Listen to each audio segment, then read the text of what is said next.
Welcome to How to Play Ambient Guitar, episode 16. On today's video, we're going to talk about distortions. I'd like to share with you 5 things that I've learned about using distortion with ambient guitars. Let's get to work. Thing number 1, don't be afraid to copy your idols. Your musical idols, that is. So for me, I am smitten, have been for many years, with Allan Holdsworth. I love his jazz fusion guitar playing. I love his lead tone. And over the years, I've accumulated equipment that either he uses or has endorsed, either present or in the past. And let me show you just a few things. First of all, we have here the Yamaha DG Stomp, which is a really cool amp modeling unit from the late 90s. We have the Yamaha Magic Stomp that Allan Holdsworth used and still uses as of 2016, late 2015 into 2016. Next item up is the Rockett Allan Holdsworth Signature Overdrive. This is the distortion box I'm going to use for the other 4 points that I'm going to make, the other 4 things that I've learned. Pretty cool overdrive. And finally, I have here in my hot little hands, I'm holding it the right way, an original Yamaha DG 1000 amp modeling unit, which has all the same great amp models that the DG Stomp and the Magic Stomp has. And the thing that's cool about this unit is Allan Holdsworth actually owned it at one point. It's pretty sweet. Anyhow, here's the point. While I don't play like Allan Holdsworth, I mean, you can probably hear some of his influence in my playing.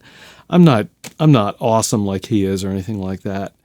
But his sound has really inspired me over the years, and it's helped me to kind of ground myself and find where I want to be in terms of a distorted sound, in terms of lead tones.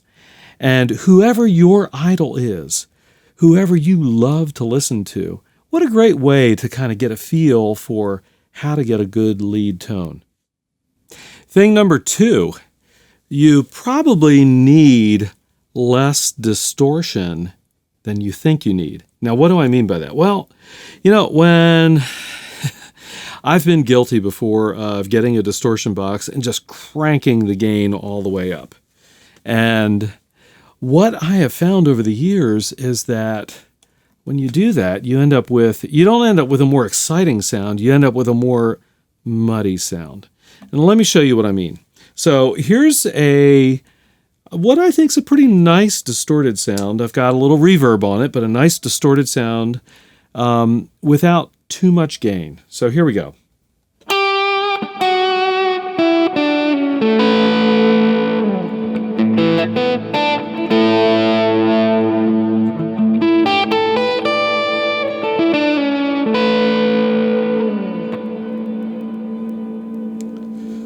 All right, so you're probably, you might be listening and thinking, man, that's not all that much gain. And you're right, the reverb's off.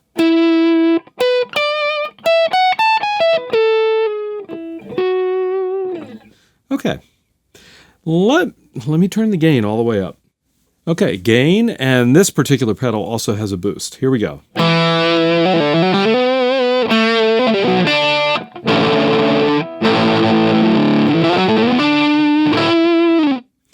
All right, that's pretty cool. Let me throw some delay on too. Yeah, it's ambient guitar, so let's throw some delay on too.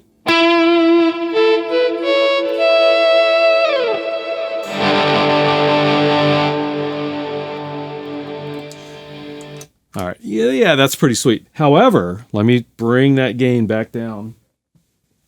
With the gain down, I feel like you get more definition in the chords, in particular if you have delay and reverb hanging out in your signal chain.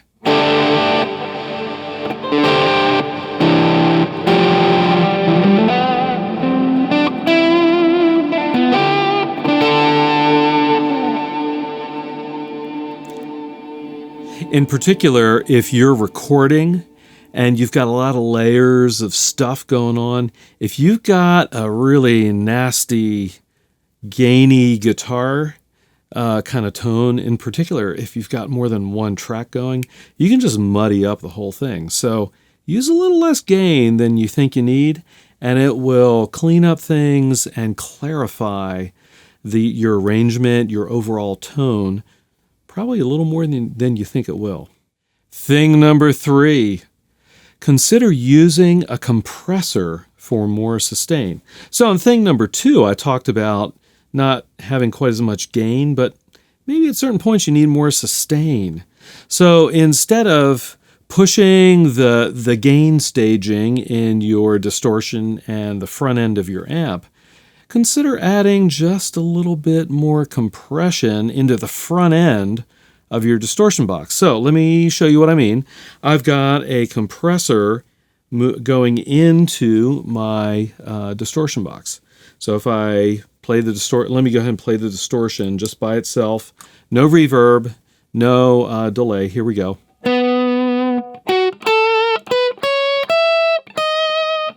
Okay, not bad.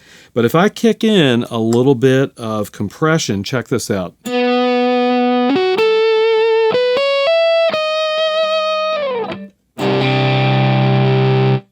Okay, and the great thing is, if your compressor is not like totally maxed out, you still get more definition in the chords.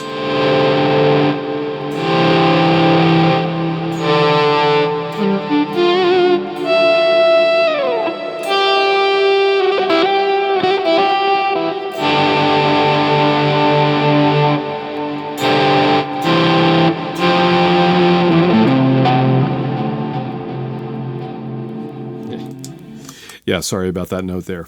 Anyhow, you get the idea. So consider that. Add a little compression in front of your distortion for more sustain, but without that massive gain staging kind of thing. Number 4, mid-range. The mid-range is everything when it comes to distortion.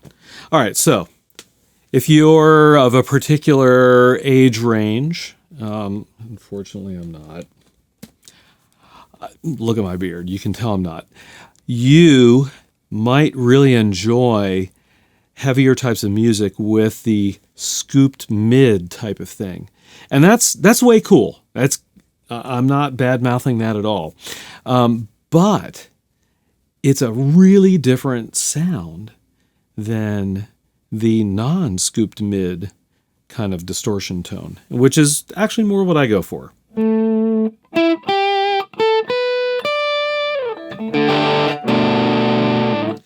And mids are where clarity and articulation live.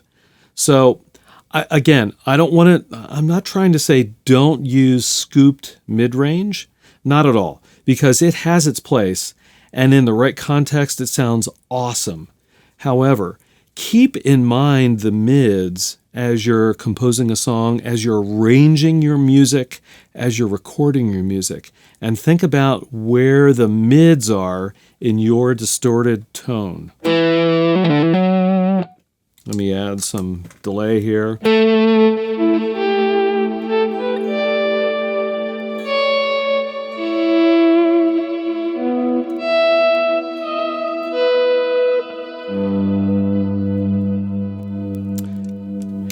And what I would suggest is that more mids, to a certain point, will give you more clarity and articulation, if that's what you're looking for in your music. So, if you've got a distortion pedal with a mid-range control, take full advantage of it. Check out every setting within its range.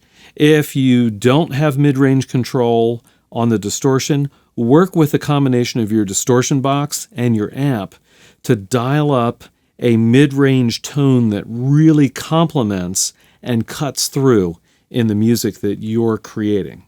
All right? Mids are everything. Thing number 5, use the controls on your guitar to optimize your distorted tone. Now, what do I mean by that? Well, this is a fairly simple guitar, right? So you got 2 pickups. I have 1 3-position pickup selector. I have 1 volume and 1 tone. Well, what can I do with that? Well, let's just check that out. So I've got my distorted tone set up. I've got everything wide open. I'm on the bridge pickup.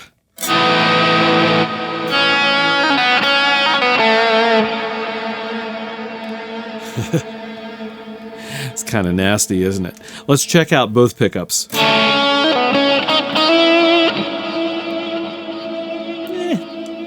Not quite as nasty. Let's try the neck pickup.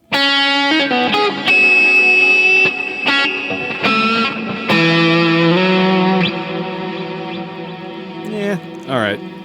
Now, for me, where it gets interesting is when I start manipulating the volume and the tone knobs. So what I normally do, and I've mentioned this on a couple of my other videos, is I always roll the tone control down. And that's whether I'm running a clean tone or a distorted tone. On this particular guitar, with the pickup selector set to both, for lead, you might freak out here, but I run the tone control all the way down to 0.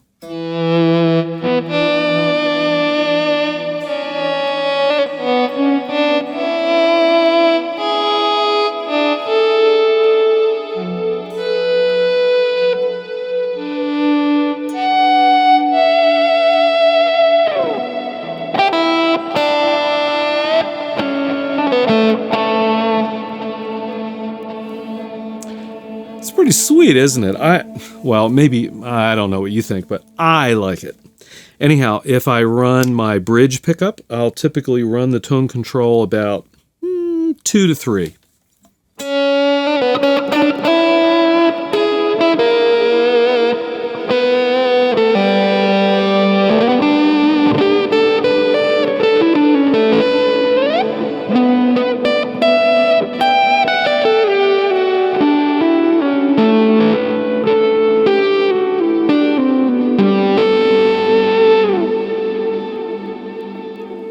Love it. And I don't normally run neck pickup only, but if I did, I'd probably run it about 4.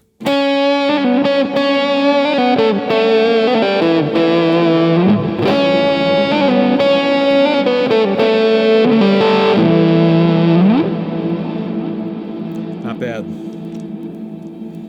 And if I got the tone control up a little bit more, the other thing you can do is really play around with the volume knob. Most modern distortion pedals, at least in my experience, clean up as you back off on the volume control. So here's full volume control. Let me back off to about 5. Let's check that out. 5 on the volume control. Yeah, it really cleaned up a lot.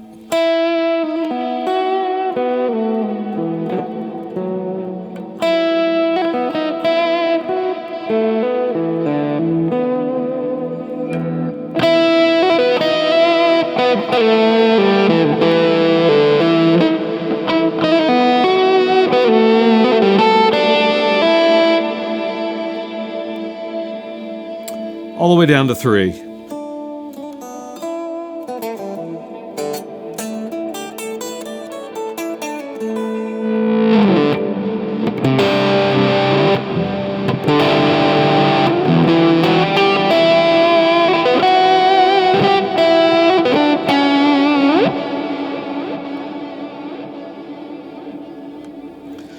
So, in addition to all the knobs on your distortion or your overdrive, all the knobs on your compressor, the knobs on your guitar, take full advantage of all of those parameters when you're building your distorted tone.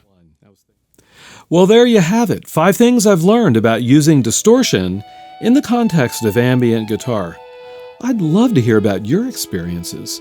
Please comment below and let me know what you've learned as you've leveraged and used and played around with distortions in your ambient guitar music. If you haven't already done so, please subscribe to my channel. I've got ambient guitar-related content coming every week. If you haven't already done so, you can also check out Chords of Orion music.